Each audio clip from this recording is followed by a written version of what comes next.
La desaparición del universo. Una charla sobre las ilusiones, las vidas pasadas, la religión, el sexo, la política y los milagros del perdón. Por Gary R. Renard. Cada día que perdonas, los efectos de todos los errores del mundo se funden como la nieve en un fuego ardiente. No más culpa, no más karma, no más miedo de lo que pueda ocurrir, porque te has encontrado contigo mismo y has declarado tu inocencia, y todo lo que sigue es tan natural como Dios. No más nacimiento, no más de la vieja muerte, eso solo eran ideas. Si debes volver para ayudar a algunos más a encontrar el camino, que así sea, pero tú no eres un cuerpo, tú eres amor, y no importa donde el amor parezca estar, porque, siendo amor, no puede equivocarse. Llegará el día en el que el dolor será imposible, el amor esté por doquier, y solo quedará la verdad. Has anhelado esto desde siempre, a menudo en silencio y sin saberlo. El conocimiento de lo que eres es más cierto ahora, y el amor no ha olvidado a nadie. Llegará el día en que el mundo cantará la canción del espíritu en lugar de los tonos llorosos que ocultan la voz de la verdad. Llegará el día en el que no quedará nada por perdonar, y podrás celebrar con tus hermanos y hermanas. Después llegará el día en que no habrá más necesidad de días, y vivirás como uno por siempre en la santidad de tu realidad inmortal. Tu realidad inmortal, Gary R. Renard. Para papá y mamá. No estamos separados. Hay quienes han llegado a Dios directamente, al haber dejado atrás todo límite mundano y al haber recordado perfectamente su propia identidad. A estos se les podría llamar maestros de los maestros porque, aunque ya no se les puede ver, todavía se puede invocar su imagen. Aparecerán en el momento y lugar donde puede ser de utilidad que lo hagan. A quienes su aparición les podría atemorizar, les dan sus ideas. Nadie puede invocarlos en vano. No hay nadie de quien ellos no sean conscientes. Un curso de milagros. Primera parte, un susurro en tu sueño. Capítulo 1. Arten y Pursa aparecen. Durante la semana de la Navidad de 1992, me di cuenta de que tanto las circunstancias de mi vida como mi estado mental lentamente habían ido mejorando en el transcurso del último año. La Navidad anterior las cosas no me habían ido bien, sintiéndome muy descontento por la aparente escasez que había en mi vida. A pesar de haber logrado cierto éxito como músico profesional, no había conseguido ahorrar mucho dinero. Ahora me esforzaba en mi nueva profesión como agente de bolsa, y tenía abierto un pleito contra un amigo y antiguo socio comercial quien, en mi opinión, me había tratado injustamente. Entretanto, aún estaba recuperándome de una quiebra financiera ocurrida 4 años antes, resultado de la impaciencia, de gastar despreocupadamente y de inversiones aparentemente buenas que salieron mal. No lo sabía, pero estaba en guerra conmigo mismo, e iba perdiendo.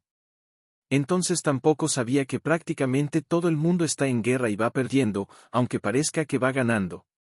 De repente, algo cambió en lo más profundo de mí.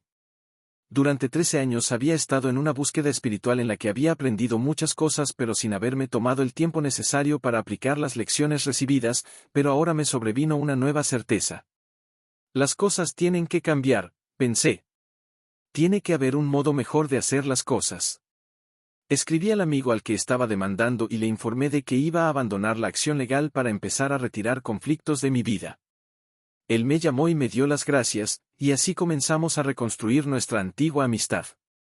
Más adelante supe que este mismo tipo de situación se había repetido, de distintas formas, miles de veces durante las décadas anteriores. Personas en conflicto habían empezado un proceso de dejar atrás sus armas para rendirse a una sabiduría mayor existente dentro de sí mismos. A partir de ahí empecé a tratar de activar el perdón y el amor, tal como los comprendía entonces, en las situaciones que afrontaba cotidianamente. Obtuve algunos buenos resultados, pero también me topé con serias dificultades, especialmente cuando alguien sabía provocarme en mis zonas más sensibles, pero al menos parecía que estaba empezando a cambiar de dirección. Durante este periodo comencé a observar pequeños estallidos de luz en el rabillo del ojo, o que se producían en torno a ciertos objetos. Estos estallidos luminosos no ocupaban todo mi campo visual, sino que se concentraban en ciertas áreas concretas. No entendí su significado hasta que se me explicó posteriormente. A lo largo de aquel año de cambio recé regularmente a Jesús, el profeta de sabiduría a quien admiraba más que a ningún otro, para que me ayudara. Sentía una misteriosa conexión con él, y en mis oraciones solía decirle cuánto deseaba volver 2000 años atrás y ser uno de sus seguidores para poder aprender de él en persona. Y así, durante la semana de la Navidad de 1992, mientras meditaba en el salón de mi casa en una zona rural del estado de Maine, me ocurrió algo excepcional. Estaba solo porque trabajaba en casa y Karen, mi esposa, viajaba todos los días por su trabajo a Lewiston. Como no teníamos hijos, disfrutaba de un entorno muy tranquilo, interrumpido solo por algún ocasional ladrido de nuestro perro Nupei. Cuando volví de la meditación, abrí los ojos y me quedé anonadado al comprobar que no estaba solo. Con la boca abierta, aunque sin pronunciar ningún sonido, miré fijamente hacia el otro lado del salón, viendo a un hombre y a una mujer que estaban sentados en mi sofá, mirándome directamente, con sus sonrisas amables y unos ojos lúcidos y penetrantes. No había en ellos nada que me resultara amenazador, de hecho tenían un aspecto tan extraordinariamente apacible que me dio seguridad. Mirando hacia atrás, me pregunto por qué no tuve más miedo, dado que estas personas, de apariencia muy sólida, parecían haberse materializado de la nada. Aún así, la primera aparición de los que pronto se convertirían en mis amigos, fue tan surrealista que, de algún modo, el miedo no parecía una reacción apropiada. Las dos personas parecían tener en torno a los 30 años y tenían un aspecto muy saludable. Su indumentaria era elegante y contemporánea. No se parecían en nada al aspecto que yo hubiera atribuido a los ángeles, maestros ascendidos o cualquier otro tipo de ser divino. No había luz ni auras resplandecientes a su alrededor. Uno bien podría haberlos visto cenando en un restaurante y no prestarles atención. Ahora no podía dejar de notar que estaban sentados en mi sofá, y me di cuenta de que miraba más a la atractiva mujer que al hombre. Advirtiendo esto, ella habló primero. Hola, querido hermano. Puedo ver que estás asombrado pero no atemorizado. Yo soy Pursa y este es nuestro hermano Arten. Aparecemos ante ti como símbolos cuyas palabras facilitarán la desaparición del universo. Digo que somos símbolos porque cualquier cosa que parece tomar forma es simbólica. La única realidad verdadera es Dios o Espíritu puro, que en el cielo son sinónimos, y tanto Dios como el Espíritu puro no tienen forma. Por tanto, en el cielo no existen conceptos como masculino y femenino. Cualquier forma, incluyendo tu propio cuerpo, que se experimente en el falso universo de la percepción debe, por definición, simbolizar otra cosa. Este es el verdadero significado del segundo mandamiento: no crearás ninguna imagen de mí. La mayoría de los eruditos bíblicos han considerado este mandamiento en particular como un misterio. ¿Por qué no querría Dios que se hiciera ninguna imagen a semejanza de él? Moisés pensó que la idea era librarse de la idolatría pagana. El verdadero significado es que no deberías formarte ninguna imagen de Dios, porque Dios no tiene imagen. Esta idea es importante para lo que te diremos más adelante. ¿Te importaría volver a repetir eso? Gary, repetiremos las cosas todas las veces que sean necesarias para que las aprendas, y una de las cosas que notarás es que te hablaremos cada vez más en tu propio estilo de lenguaje. De hecho, te vamos a decir las cosas claramente y sin rodeos. Pensamos que eres lo suficientemente adulto para entenderlas, y no hemos venido aquí a perder el tiempo. ¿Has pedido ayuda a Jesús? Él habría estado muy contento de venir personalmente, pero no es eso lo que se requiere en este momento. Nosotros somos sus representantes. A propósito, la mayor parte del tiempo nos referiremos a Jesús llamándole J. Tenemos su permiso para hacerlo y cuando llegue el momento te explicaremos el porqué. Tú querías saber cómo era estar allí, con él, hace 2000 años. Nosotros estuvimos allí y nos alegrará contártelo, aunque te sorprenderá saber que ser discípulo suyo en el presente tiene más ventajas que entonces. Una de las cosas que vamos a hacer es plantearte desafíos del mismo modo que J. nos los planteaba repetidamente a nosotros, tanto en el pasado como en lo que tú denominas el futuro. No vamos a ser tolerantes contigo ni te vamos a decir lo que quieres oír. Si quieres que te traten entre algodones, vete a un parque infantil.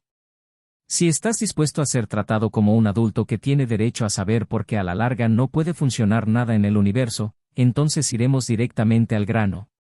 También aprenderás tanto la causa de esta situación como el modo de salir de ella. ¿Qué dices? No sé qué decir. Excelente. Esa es una buena característica en un estudiante, siendo una característica igualmente notable el deseo de aprender, sé que lo tienes. También sé que no te gusta mucho hablar. Eres el tipo de persona que podría estar años recluida en un monasterio sin decir palabra. Además, tienes una memoria excepcional, algo que te será útil más adelante. De hecho, lo sabemos todo respecto a ti. ¿Todo? Sí, todo. Pero no estamos aquí para juzgarte, de modo que no tiene sentido ocultar cosas ni sentirse avergonzado. Estamos aquí simplemente porque es útil para nosotros aparecer ahora mismo. Aprovéchate de nosotros mientras puedas, haz cualquier pregunta que te venga en mente. Te estabas preguntando por qué tenemos este aspecto. La respuesta es que nos gusta integrarnos allí donde vamos. Asimismo vamos vestidos como seglares porque no somos representantes de ninguna religión ni denominación particular. Entonces, no son testigos de Jehová, porque ya les he dicho que no quiero formar parte de ninguna iglesia organizada. Ciertamente somos testigos de Dios, pero los testigos de Jehová se adhieren a una antigua creencia que sostiene que solo un selecto grupo estará con él, teniendo así el reino de Dios su lugar en la tierra con ellos en sus cuerpos glorificados, y eso no es lo que nosotros enseñamos. Podemos estar en desacuerdo con otras enseñanzas, pero no las juzgamos, y respetamos el derecho de todo el mundo a creer lo que quiera. Eso está muy bien, pero no sé si me gusta esta idea de que no exista lo masculino ni lo femenino en el cielo.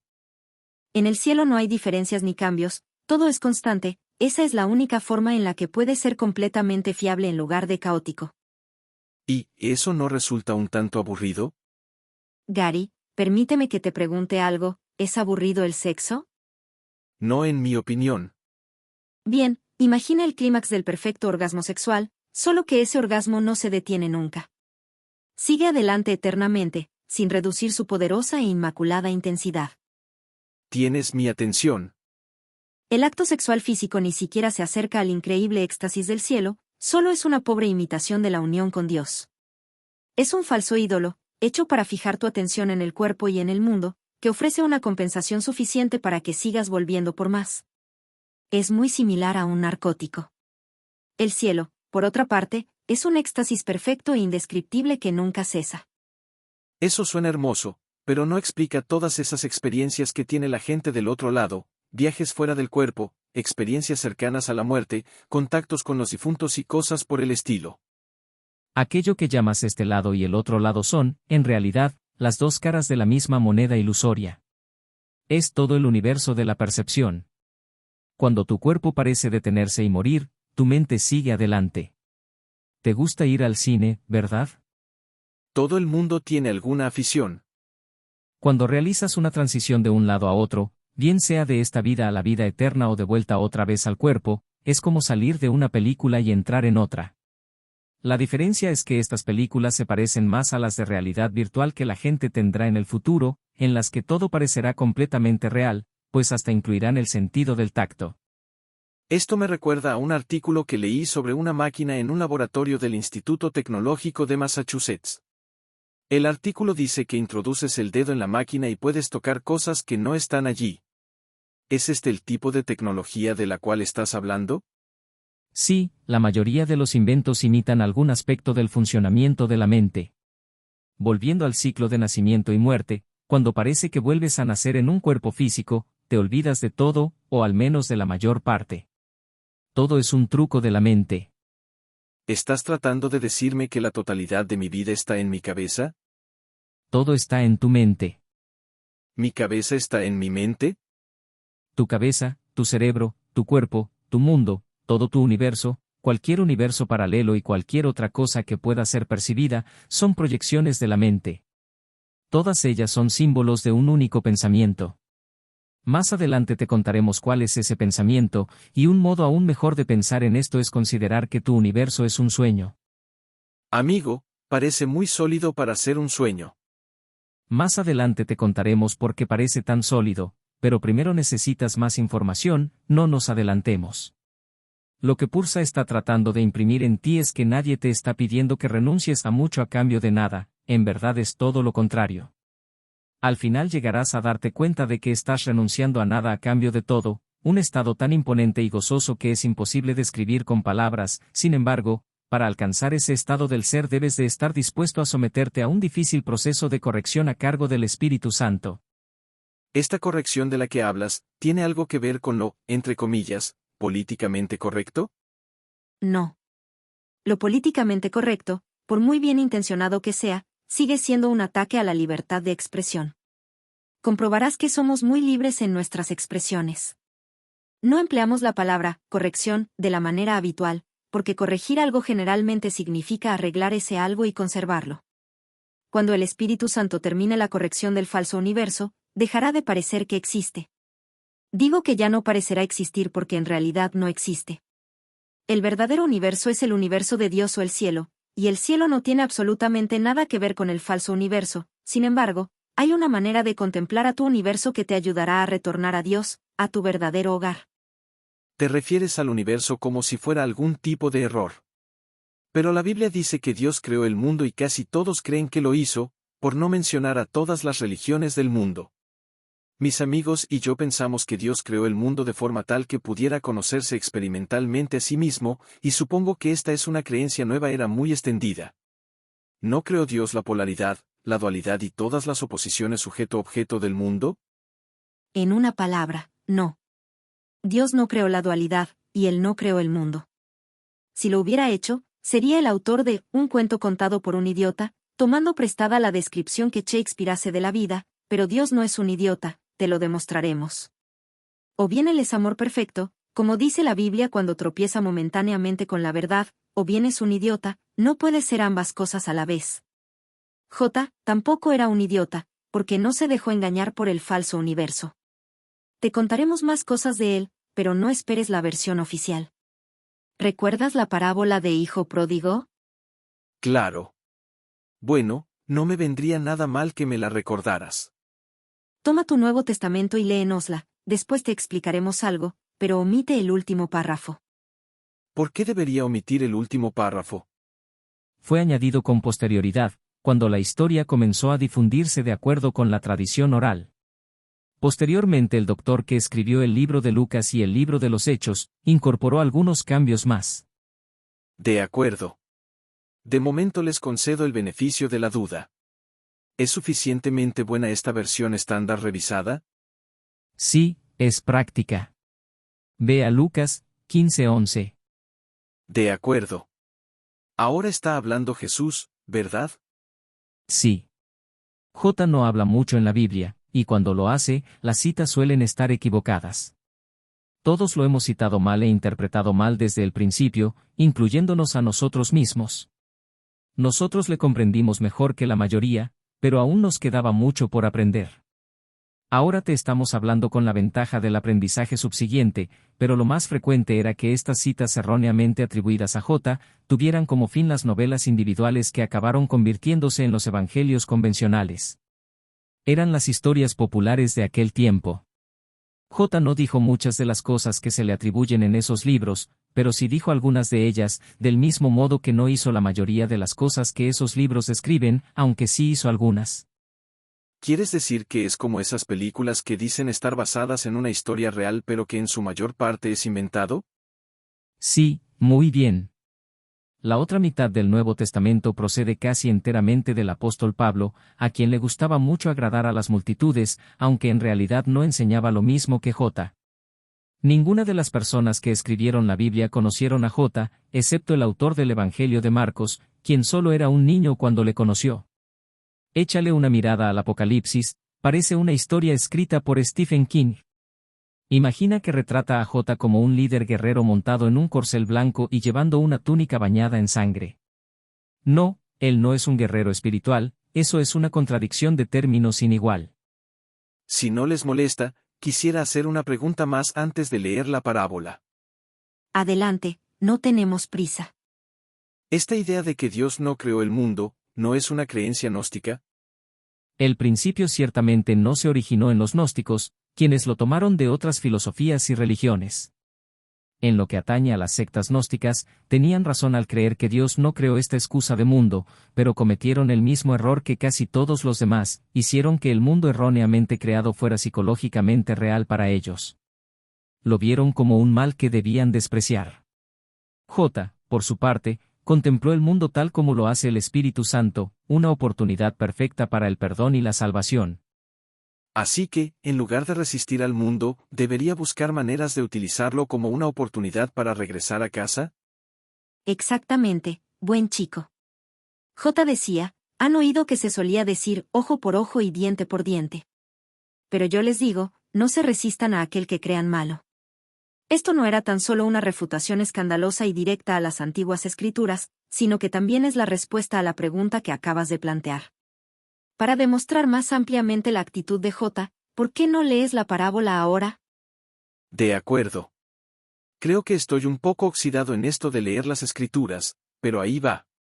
Había un hombre que tenía 2 hijos, y el menor de ellos dijo a su padre, «Padre, dame la parte de la hacienda que me corresponde». Y él repartió su herencia entre ellos. Pocos días después, el hijo menor tomó todo lo que le pertenecía y emprendió un viaje a un país lejano, y allí malgastó sus propiedades viviendo como un libertino. Cuando lo había gastado todo, una gran hambruna asoló aquella tierra, y él empezó a pasar necesidad. De modo que se unió a uno de los ciudadanos de aquel país, quien le envió a sus fincas a apacentar puercos. Deseaba llenar su vientre con las algarrobas que comían los puercos, pero nadie se las daba. Entrando en sí mismo, dijo, «¿Cuántos jornaleros de mi padre tienen pan en abundancia mientras que yo aquí me muero de hambre? Me levantaré, iré a mi padre y le diré, Padre, he pecado contra el cielo y ante ti, ya no merezco ser llamado hijo tuyo, trátame como a uno de tus jornaleros». Y levantándose, fue hacia su padre. Estando él todavía lejos, lo vio su padre, y, conmovido, corrió, se echó a su cuello y le besó efusivamente.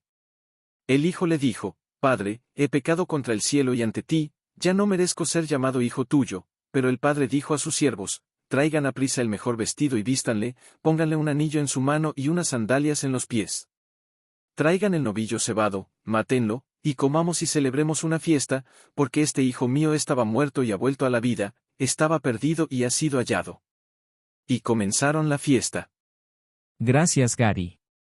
La historia sigue siendo muy coherente, aunque te aseguro que sonaba mucho mejor en arameo. Desde luego que J estaba utilizando los símbolos del público para el que hablaba, pero, aún así, hay mucho que aprender mirando esta historia con ojos nuevos.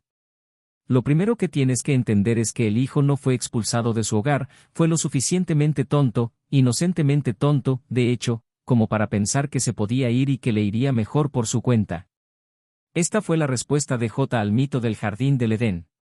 Dios no los expulsó del paraíso, y Él no es responsable en ningún sentido, modo o forma de su experiencia de estar separados de Él. El siguiente punto que debes observar es que el hijo agotó sus recursos limitados y comenzó a experimentar escasez, una condición que no existe en el cielo. Al estar aparentemente separado de su fuente, el hijo estaba experimentando necesidades por primera vez. Exploraremos este tema contigo cuando consideremos que es apropiado. Una vez más, decimos que parecía estar separado de su fuente porque estamos hablando de algo que solo pareció ocurrir, pero que en realidad no ocurrió. Entendemos que este es un concepto difícil, y volveremos a ocuparnos de él sobre la marcha. Ahora que el hijo pasa penalidades, intenta llenar su vacío uniéndose a otro ciudadano de aquel país. Esto simboliza los intentos de buscar soluciones a tus problemas fuera de ti mismo, implicando irreversiblemente alguna forma de relación especial. Estos interminables e inútiles intentos de encontrar una solución mediante la búsqueda externa, continúan hasta que llegas a ser como el hijo pródigo cuando vuelve en sí. Entonces se da cuenta de que volver a la casa de su padre es la única solución significativa a su problema, y esto se convierte, entonces, en lo más importante para él, más importante que ninguna otra cosa en el mundo.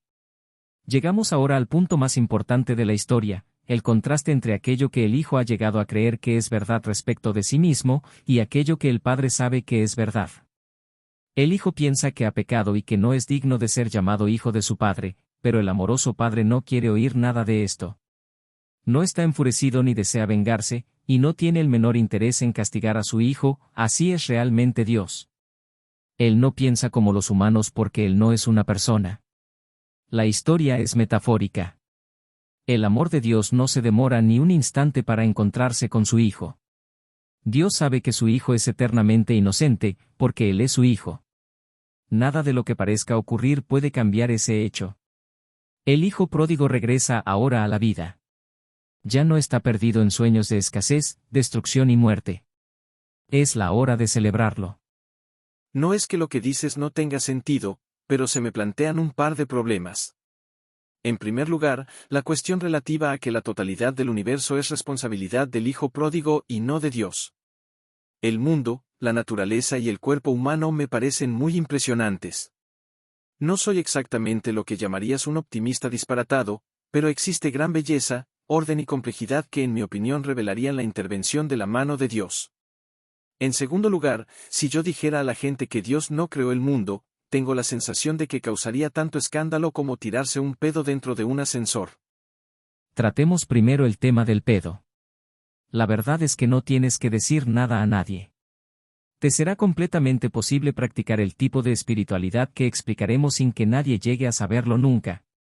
Todo quedará entre tú y el Espíritu Santo o J, quien prefieras. Ahora la única diferencia entre el Espíritu Santo y J es que uno es abstracto y el otro es específico. En realidad ambos son lo mismo, y tú harás el trabajo en tu mente junto con ellos. Esto no tiene nada que ver con salvar un mundo que, de todos modos, no está ahí fuera. Salvas el mundo concentrándote en tus propias lecciones sobre el perdón. Si todo el mundo se concentrara en sus propias lecciones en lugar de concentrarse en las lecciones de otras personas, el hijo pródigo colectivo volvería a casa en un abrir y cerrar de ojos.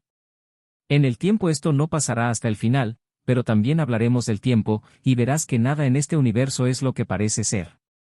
En cualquier caso, tú no tienes que esperar. Tu momento está a tu alcance, pero solo si estás dispuesto a seguir el sistema de pensamiento del Espíritu Santo en lugar de intentar dirigir el planeta hacia propósitos fútiles. El mundo no necesita otro Moisés, y nunca fue intención de J comenzar otra religión. Entonces o ahora, el mundo necesita otra religión tanto como necesita un agujero más grande en la capa de ozono. J era el discípulo perfecto en el sentido de que al final solo escuchó al Espíritu Santo. Sí, compartió sus experiencias con nosotros, pero sabía que solo las podíamos entender hasta cierto punto, y que algún día aprenderíamos tal como él mismo había hecho. Y en cuanto a la presunta belleza y complejidad del universo, es como si hubieras pintado un cuadro sobre un lienzo defectuoso y con pintura de mala calidad, y así, tan pronto concluyes el cuadro, comienza a agrietarse y las imágenes en él empiezan a deteriorarse y desmoronarse. El cuerpo humano parece un logro sorprendente hasta que algo empieza a ir mal en él. No tengo que recordarte el aspecto que tenían tus padres justo antes de extinguirse sus vidas terrenales. Preferiría que no me lo recordaras. No hay nada en el universo que no responda al patrón de decadencia y muerte, y no hay nada aquí que pueda aparentemente vivir sin que alguna otra cosa muera. Tu mundo es digno de admiración hasta que aprendes a mirar verdaderamente. Pero la gente no quiere mirar verdaderamente, y no solo porque el cuadro no sea hermoso, sino porque el mundo está pensado para encubrir un sistema de pensamiento inconsciente que gobierna sus vidas y del cual no son conscientes. De modo que durante algún tiempo nos vas a permitir cierto margen, y nos vas a dar la oportunidad de explicar más hasta que empieces a captar la idea general. Supongo que no me hará ningún daño darles la oportunidad, pero no me culpen por ser escéptico. Tengo un primo que es ministro protestante y él diría que ustedes dos son testigos de Satán, no de Dios. Qué previsible. J fue acusado repetidamente de blasfemia, hasta la Biblia lo dice. Te garantizo que si él estuviera aquí en carne y hueso, sería acusado exactamente de lo mismo el día de hoy, y por los cristianos. No esperes que escapemos asustados de la herejía o de la blasfemia, como tampoco lo haría él. Lo que sí puedes esperar de nosotros es honestidad y franqueza.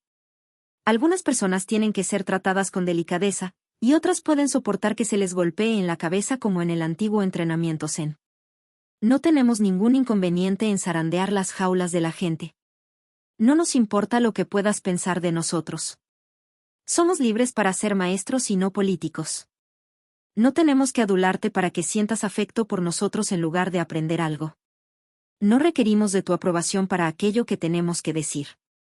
No necesitamos ser populares. No tenemos interés en manipular el nivel de la forma para hacer que la historia contada por un idiota nos dé la razón. Vivimos en un estado de paz, pero nuestro mensaje será firme. Te ofreceremos una clarificación de principios espirituales, no un sustituto de ellos. Nuestras palabras solo son recursos de aprendizaje. Nuestro propósito es ayudarte a entender ciertas ideas para que el Espíritu Santo sea más comprensible tanto en tus estudios como en tus experiencias de cada día. Ya hemos dicho que hablaremos del pasado, después de eso, estudiaremos las nuevas enseñanzas de J, que no podrían haber sido comprendidas hasta ahora.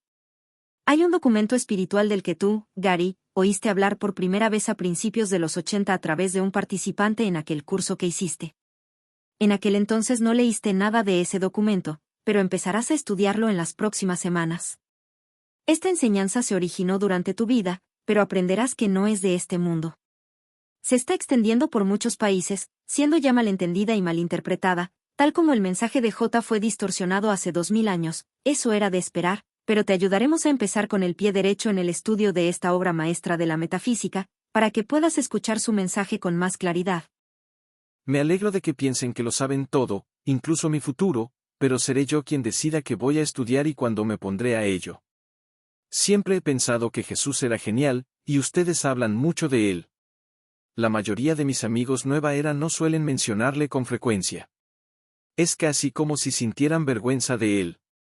¿Qué me dicen de esto?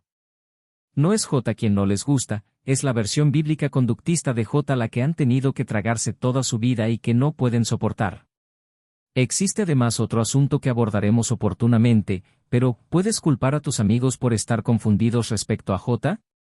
El cristianismo se encuentra en un conflicto tal que promueve abiertamente enseñanzas que son antagónicas entre sí. ¿Cómo se supone que uno tiene que lidiar con este hecho? Con el tiempo, la gente tendrá que dejar de culpar a J por algunas de las cosas ridículas que el cristianismo ha hecho y continúa haciendo en su nombre. Él no tiene nada que ver con esas cosas, del mismo modo que Dios no tiene nada que ver con este mundo. Aquí me estás dando un material muy radical. Bueno, tan solo estamos empezando. En las últimas décadas se han escrito algunos libros muy populares, y supuestamente no convencionales, que, como todas las grandes religiones del mundo, han sido presentados como si procedieran directamente de Dios o del Espíritu Santo, aunque sus enseñanzas reflejan en realidad un nivel de conciencia espiritual que podríamos describir como ordinario. Para todos los propósitos, y en todos los sentidos, el dualismo, que definiremos en futuras visitas, es el nivel de pensamiento del mundo entero, incluso entre las personas que siguen caminos espirituales no dualistas. Si bien es cierto que el Espíritu Santo obra con cada persona del modo en que puede entender, y esa es la razón por la que todos los caminos espirituales son necesarios, uno de los desafíos que te propondremos es que, si uno quiere experimentar el amor de Dios, las enseñanzas del dualismo deben llegar progresivamente a las enseñanzas y prácticas del semidualismo, luego del no dualismo y en último término, del no dualismo puro. Esto tal vez suene complicado, pero puedes estar seguro de que en realidad es muy simple, y te será presentado de una manera comprensible y directa. En tu generación hay muchos que imaginan que tienen una vibración tan elevada que están preparados para salir definitivamente del planeta. Por desgracia no es así de fácil. Si simplemente pudieras irte al país de nunca jamás, todo el mundo estaría ya experimentando el reino. Pero tu experiencia es que estás aquí, porque de otro modo no estarías experimentando que estás aquí. Y tus amigos tienen un gran problema que les está reteniendo, del que los autores Nueva Era no les han hablado. Quizá el error que más pasan por alto todas las religiones y filosofías, incluyendo los modelos Nueva Era, es la imposibilidad de entender que aunque hacer cosas como pensar positivamente, estar en el ahora, recitar oraciones, afirmaciones, negar los pensamientos negativos y escuchar oradores famosos, bien pueden tener temporalmente un impacto positivo, todo esto no puede liberar lo que está encerrado en los profundos valles de tu mente inconsciente. Tu mente inconsciente, de la que te has olvidado completamente, ya que de otro modo no sería inconsciente, está dominada por un sistema de pensamiento enfermizo que es compartido, tanto a nivel individual como colectivo, por todos los que vienen al falso universo, ya que de lo contrario no habrían venido aquí.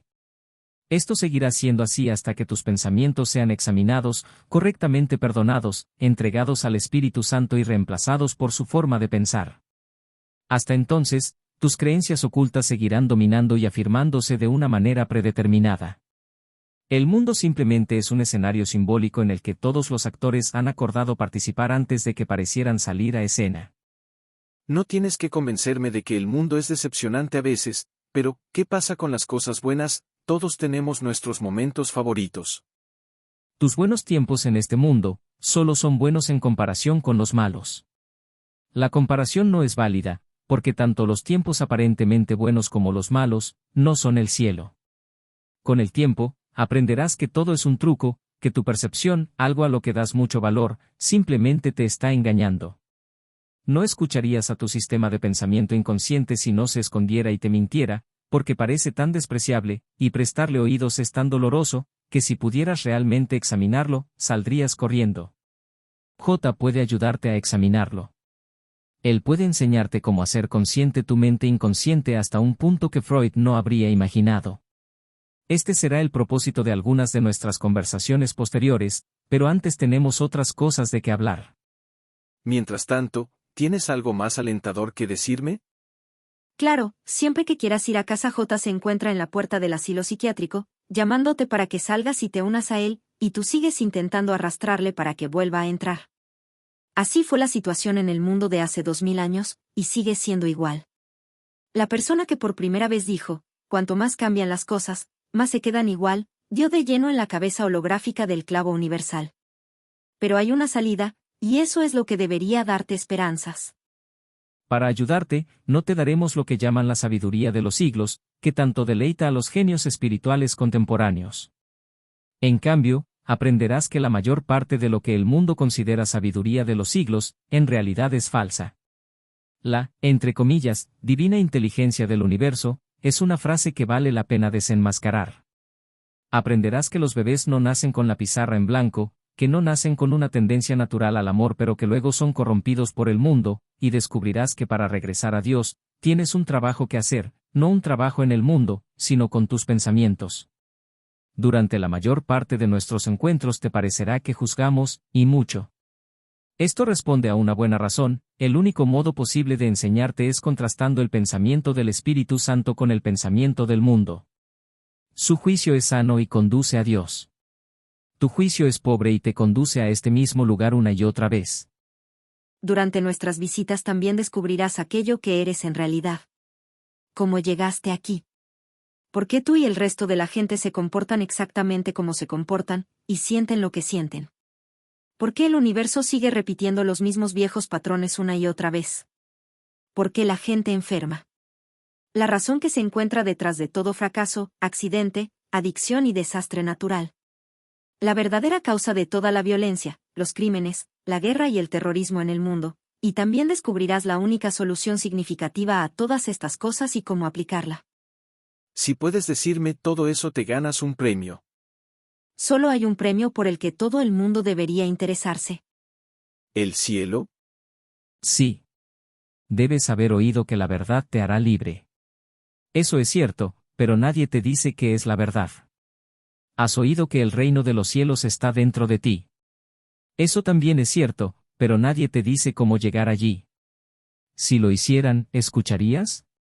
Puedes guiar a un ser humano hasta la fuente, pero no puedes obligarle a beber. Nosotros te indicaremos dónde está el agua, pero solo la beberás si estás preparado para una espiritualidad que, como la verdad, no es de este universo. Una de las diferencias fundamentales entre las enseñanzas de J y las enseñanzas del mundo es esta: las enseñanzas del mundo son producto de una mente dividida e inconsciente. Una vez asimilado esto, tienes que hacer concesiones, y en cuanto haces concesiones dejas de tener la verdad.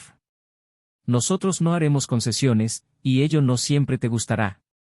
Eso no tiene importancia. Si te diéramos todo lo que crees que deseas, estarías buscando alguna otra cosa al mes siguiente. No nos necesitas para que te ayudemos a sentirte bien con un universo que nunca ha valido su precio de admisión, y que nunca lo valdrá. Hay algo mucho mejor por lo que sentirse bien. Hemos recorrido el camino a casa a la velocidad de Dios, ahora nuestra intención es ayudarte a encontrar el tuyo. Pronto volveremos a ti, en la segunda aparición de un total de 17. Nuestra próxima conversación será la más larga. Entre tanto, es posible que quieras considerar la idea de que si las enseñanzas que estás escuchando proceden verdaderamente del Espíritu, debe de estar claro que los principios expresados no han provenido ni de personas ni del universo, pues son la corrección para ambos.